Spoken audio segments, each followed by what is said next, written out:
are less than 1 week away from the 2025 NBA Draft, and we have yet to do a draft video this cycle on Celtics Today, so that's what we're getting into as the trade talks, they've kind of quieted as we're less than a week away from the 2025 NBA Draft. And you see these couple of former Celtics draft picks on your screen right here. I thought it would be fun to start today's show. A little bit of trivia. If you're a real diehard Celtics fan, can you name me the 3 players in this photo? I'll give you a hint. They were drafted in 2012. Let me know if you guys know the names of these three Celtics, I don't know if I would say legends, but Celtics draft picks from over a decade ago. All right, let's talk a little bit about the 2025 NBA Draft. It's coming up next Wednesday and Thursday, the 25th and 26th of June. And in round 1, the Celtics will pick 28th overall, but they will not have much time to think. I guess they will have a full day, but not too many picks in between as they have the 32nd overall pick in round number 2. And so far, through the pre-draft process, the Boston Celtics have held 21 draft workouts. Now, with these selections that Boston has, there have been a couple of rumors floating around as to whether or not Boston would keep both the selections or potentially move up. We heard a report from Grant Afseth a couple of days ago that the Celtics would potentially be open and are one of the teams that is most commonly heard of rumblings of moving up in this draft. So one of or both of these picks could potentially be traded. Now, could they trade all the way up to the mid-teens? Could they get close to maybe even pick number 10? Who knows at this point? Maybe you would end up packaging a player to go all the way up there, but it's all up in the air right now. We're going to operate today's video under the impression that the Celtics are going to keep both of these selections. So, as of right now, Boston, we'll go through the workouts first. Who is Boston brought in for pre-draft process? So, as for the names you see on screen right now, the first couple of lists we're going to go with, these guys are unranked. These guys are all projected to be undrafted free agents. So you got Steve Settle, the wing out of Temple, Aaron Scott, the wing out of St. John's, Otega Owe out of Kentucky, the scoring guard there, Clifford Omarui out of Alabama, or rim rocker, Clint Capella type, but not much of an athlete. Zeke Mayo, the point guard out of Kansas. They couldn't really put much together up in Lawrence this year. Zeke Mayo, a little bit inefficient. Don't love him. Caleb Grill, he has been bouncing around college basketball, Iowa State, Missouri. I don't really like his attitude. He's kind of had some off-the-court issues as well. Ben Gregg, a big man out of Gonzaga, good vision, can space the floor a little bit, and got a long wingspan. Bryce Goodine out of Oklahoma. Gabe Dorsey out of William & Mary. And Obina Anokili from Marshall. Not too familiar with a couple of these guys, but, the Celtics are doing their homework. Mohamed Anini from Monaco is a foreign prospect the Celtics have brought in, as well as Jackson Robinson from Kentucky, the guard there. Kobe Sanders, the guard from Nevada, as well as Javon Small, a name that's being mocked a couple times in some Celtics mock drafts that I have seen, the point guard, Terry Rozier kind of type player out of West Virginia. And then Janai Broom, the runner-up to National Player of the Year to Cooper Flagg, the big man out of Auburn. I don't love his pro prospect. I would be pretty upset, to be honest, if the Boston Celtics took him. Now, the two guys that the Celtics have worked out that are kind of projected to go in that late first, maybe even mid-first round, Chaz Lanier, he's kind of mocked around that late first, early second round. The sharpshooter out of Tennessee can get his off the bounce as well. And then Cedric Coward has been rising up draft boards. He projects as a mid-first round pick at this point, but a super long wing, just really fits that NBA mold. Look, man, I would love if the Boston Celtics could go out there and draft Cedric Coward, but it doesn't look like they're going to be in a position to do so at this point. He's getting mocked around, 12, 13, 14. I'm seeing some people even mock him as high as the 10th overall pick in this draft, and I just don't think the Celtics will be able to, even foster a trade that gets them in a position to draft Coward, but also he's an awesome player, and I'm looking forward to seeing him work in the NBA. But let's look at the most recent mock drafts for the Boston Celtics. I went through probably the most reputable sources around the sports media world. So we'll start with the Ringer. They got Maxime Renaud at the center, the stretch big out of Stanford. The Ringer does. Most recent ESPN mock draft has Drake Powell, the freshman guard out of UNC, as well as CBS Sports. So I don't put a lot of great stock in, but shout out my guy Matt Norlander, the college basketball analyst over there. He had Drake Powell going to the C's as well. Liam McNeely, the UConn wing, Bleacher Report has the Celtics taking him. And then our Chat Sports mock draft has Ryan Kalkbrenner, the shot-blocking center from the Creighton Blue Jays, as the 28th overall selection. So these are the most recent NBA mock drafts, and a name appeared on here twice, Drake Powell out of UNC. And this is a guy who, look, he is a freshman. There isn't a lot of polish on his game so far, but he does provide an elite trait, and that is on-ball defense. This guy's one of the best perimeter defenders in the entire draft, and it's 6'6", 200 pounds, 19 years old. There's a lot of work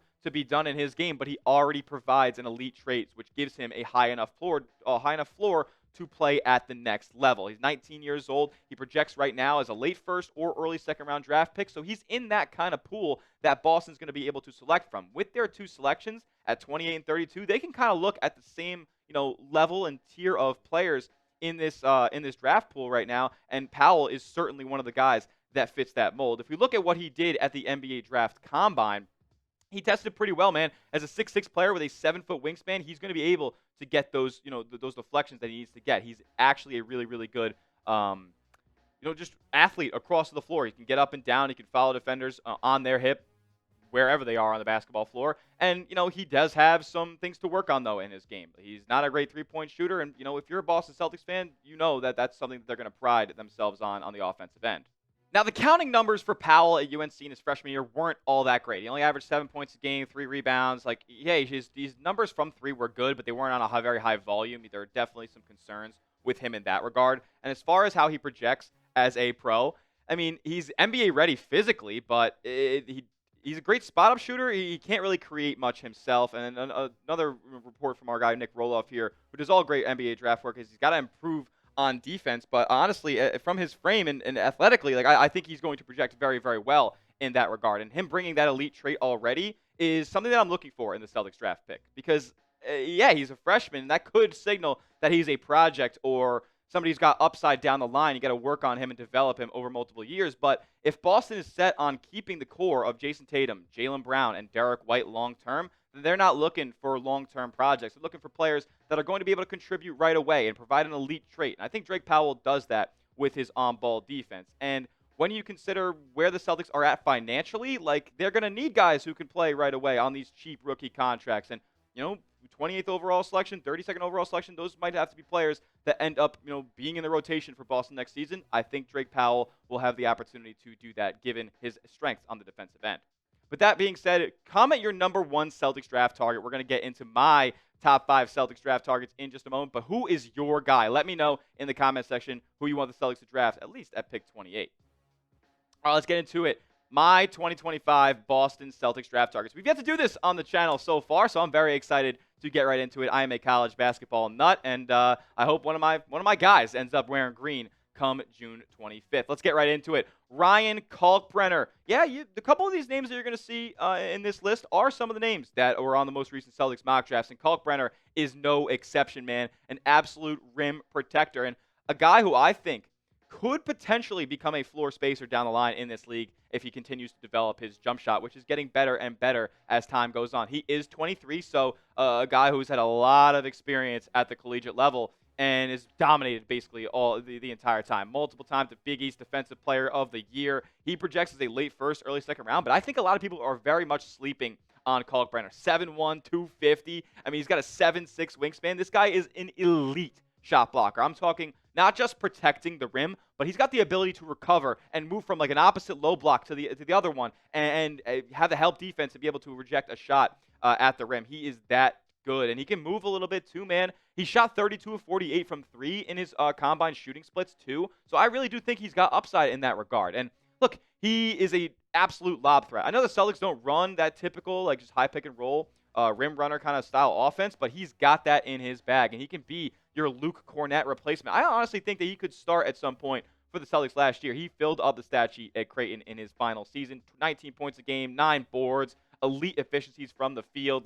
He's going to be, his role in the NBA is going to be blocking shots and just scoring around the rim. And I think the Celtics could absolutely use a player like that on their books right now. I'm excited to see what Ryan Kalkbrenner does in this league, and I hope it's with the Boston Celtics because they're going to need front court help. It's not looking likely that they keep both of, if maybe not even one of, Al Horford or Luke Cornett. So they're going to have to look at some front court help. I think Kalkbrenner can plug and play right away.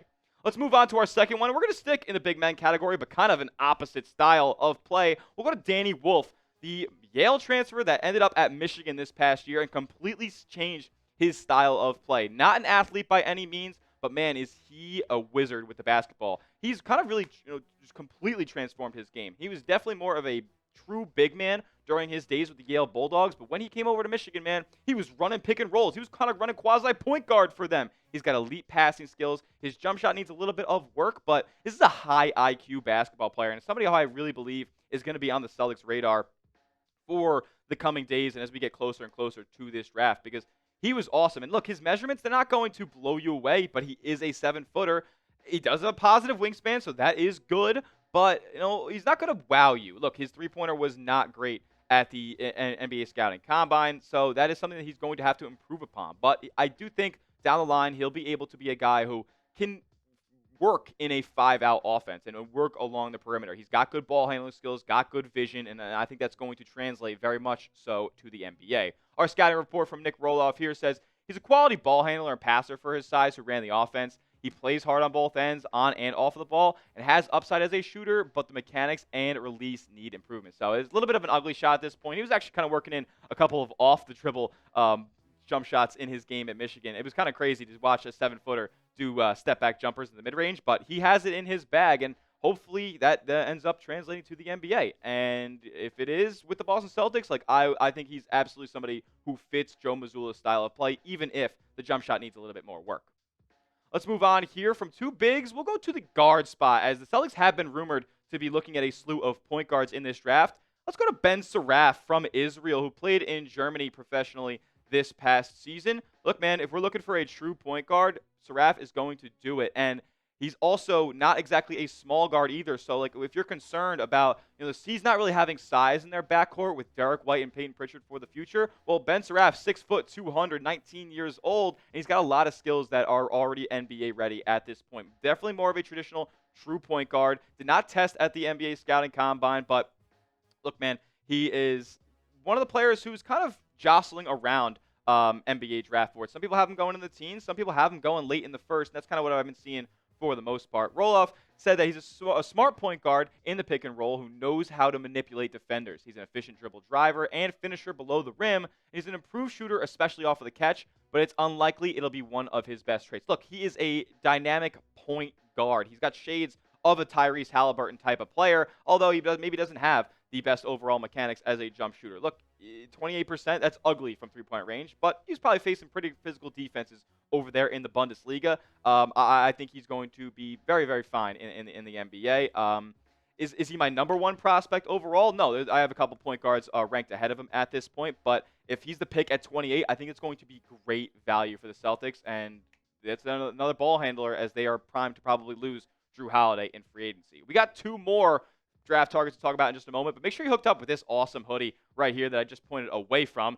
This Celtics hoodie right here, it's in green, and it's the summer right now, it's hot, but I know you guys are in AC-filled offices. You might be feeling chilly from time to time, so go get yourself hooked up with this awesome Celtics hoodie. That's 40% off during these summer months, man. This link right here gets you there. Chatsports.com/BOS hoodie. Chatsports.com/boss hoodie to go get yourself this Celtics hoodie right now. It looks a little lightweight too. I might be able to work out and do a little run in that thing in the mornings. I like it. Go get yourself one today at this link right here. That's in the comment section and description of today's video.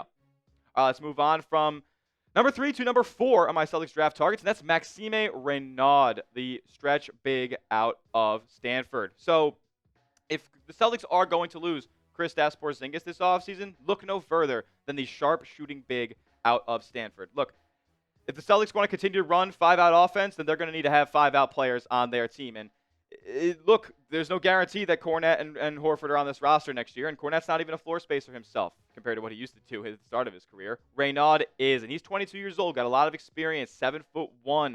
He's got shades of more of a Brook Lopez type potentially than maybe a Kristaps Porzingis, but he can put the ball on the deck, and he doesn't have the best wingspan overall, but I think that's going to maybe potentially play into his strengths a little bit as a ball handler, as an offensive threat. 7'1" wingspan on a 7'1" player, it's not great overall, but I mean this guy can shoot the pill, and he's also a decent defender overall. You don't let that wingspan scare you. He can still defend the rim a little bit, and he put up crazy numbers last year in Stanford. A 20-10 player. Look, he's losing basketball. They didn't win a lot of games with the Cardinal last year, but Roloff says he's an efficient paint defender who has also grown from perimeter shooting. He's a fluid mover for his size and has excellent feel as a passer. Still needs to develop his post presence, though. Yeah, he is not exactly a giant down low, but look, the NBA is going away from post play. I don't necessarily think that it's something that he even needs to develop to be a huge strength in his game. This is a perimeter player we're talking about here, and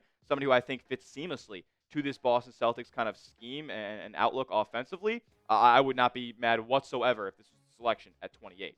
Let's move on to our final draft target for your Boston Celtics, and we'll go international again with Noah Penda out of France, the 3-and-D wing. He's got shades of a Wilson Chandler, Damari Carroll type of player who's just going to be able to knock down the open shot and defend at a really high level. And at 6'8", 220 pounds, is a big body we're talking about here. This is somebody who's going to be able to slide into that defensive role that Jason Tatum is going to play next season, defending 3s and 4s, and has the ability to stick on dribble drivers. Man, he's an athletic player, and he's kind of being mocked around a couple different places. I've seen him in the mid-teens. I've also seen him in the late first, maybe even early second round of some mock drafts. So absolutely a player who's in the Celtics wheelhouse. If they fall in love with him, who knows? Maybe they could end up trading up for Noah Penda. He did not go to the NBA Draft Combine either, but absolutely presents physical traits that will jump off the page to NBA scouts and teams around the league. The scouting report says that he's a great passer who can hit teammates and